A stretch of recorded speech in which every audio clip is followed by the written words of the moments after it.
O projeto que não está basado riba nos ideia, na nossa estratégia de Aruba, para conhecer Aruba mais limpa, mais sustentável, livre de fuel oil. Essa aqui está começamento, está começando com um projeto, 1 megawatt. E não está começando.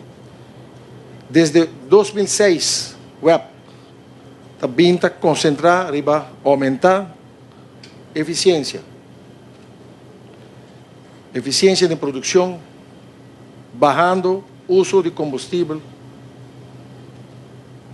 e trata de usar menos fuel oil. Nós chega até hoje na 40% de redução. Nós não vai stop, não. Nós vamos continuar. Esse aqui é outro projeto que vai continuar para baixar o uso de fuel oil mais ainda. O reto ng web ting awo,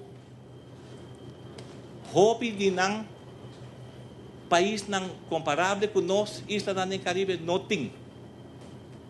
E não passou nang no lo no vai tine, pero ku web den sus afang patong companhia inovador de suministrar água e corrente na Aruba, comparar com o outro nang amita bisa abay na next level.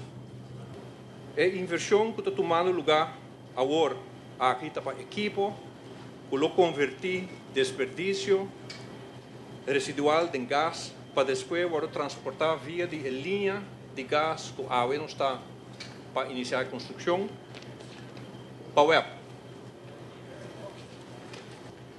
Não somente o projeto aqui está trazendo cambio de manejo de desperdício. O projeto aqui lo contribui na melhoração de nosso meio ambiente, maneira que o senhor Buchhout acaba de mencionar.